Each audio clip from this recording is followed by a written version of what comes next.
Hyderabad via Miryalaguda Vijayawada నూతన పారిశ్రామిక corridor ఏర్పాటుకు అనుమతి ఇవ్వాలని కేంద్ర మంత్రి పీయూష్ గోయల్ కు విజ్ఞప్తి చేశారు CM Revanth Reddy deputy CM బట్టి విక్రమార్క.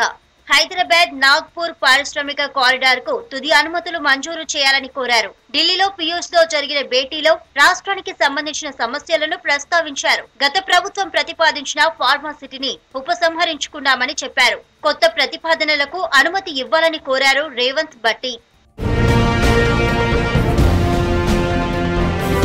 రాష్ట్ర విభజన తర్వాత హైదరాబాద్ కు కేటాయించిన నేషనల్ డిజైన్ సెంటర్ ను విజయవాడకు తరలించారని చెప్పారు రేవంత్ బట్టి. దీన్ని తెలంగాణకు ఇవ్వాలన్నారు. కరీంనగర్, జనగాం జిల్లాల్లో లెదర్ పార్క్ ఏర్పాటుకు అవసరమైన భూములున్నాయని, కేంద్రం అనుమతి ఇస్తే వెంటనే భూమి కేటాయిస్తామని చెప్పారు. పీఎం మిత్ర పథకంలో భాగంగా వరంగల్ మెగా టెక్స్టైల్ పార్క్ కు ఇచ్చిన బ్రౌన్ ఫీల్డ్ హోదాను మార్చి గ్రీన్ ఫీల్డ్ హోదా ఇవ్వాలన్నారు. టెక్నికల్ టెక్స్టైల్ టెస్టింగ్ సెంటర్ ను రాష్ట్రానికి కేటాయించాలన్నారు. జాతీయ చేనేత సాంకేతిక కేంద్రం మంజూరు చేయాలని విజ్ఞప్తి చేశారు. కేంద్ర ప్రభుత్వ పథకాల కింద పెండింగ్ లో ఉన్న నిధులు విడుదల చేసి రాష్ట్ర అభివృద్ధికి సహకరించాలని కోరారు. తాము చెప్పిన సమస్యలను పరిష్కరిస్తామని కేంద్ర మంత్రి హామీ ఇచ్చారన్నారు సీఎం రేవంత్ రెడ్డి, బట్టి విక్రమార్క.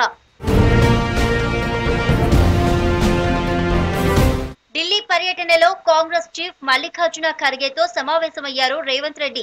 ఎమ్మెల్యే కోటా, గవర్నర్ కోటాలో ఎమ్మెల్సీ పదవులు ఎవరికి ఇవ్వాలన్న దానిపై ఆయనతో చర్చించినట్టు సమాచారం. మరోవైపు కార్పొరేషన్ చైర్మన్ల వంటి నామినేటెడ్ పోస్టుల భర్తీపైన డిస్కస్ చేసినట్టు తెలుస్తోంది.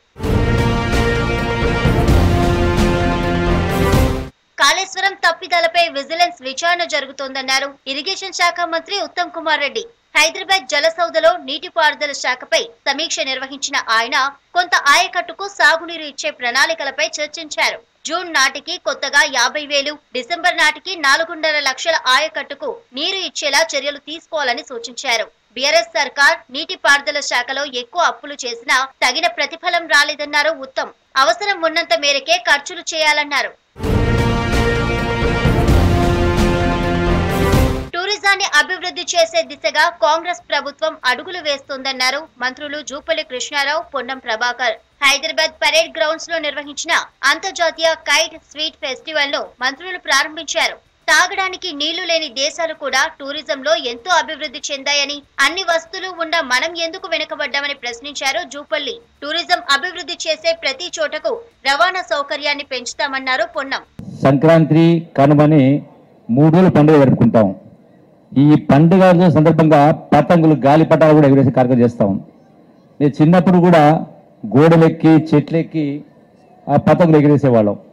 మరి ఈనాడు గ్రామాల్లో ఆ వాతావరణం తగ్గింది.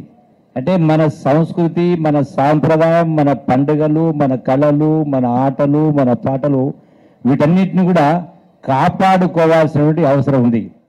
6 గ్యారంటీలను అమలు చేయడమే లక్ష్యంగా కాంగ్రెస్ ప్రభుత్వం పనిచేస్తుందన్నారు ఐటీ మినిస్టర్ శ్రీధర్ బాబు.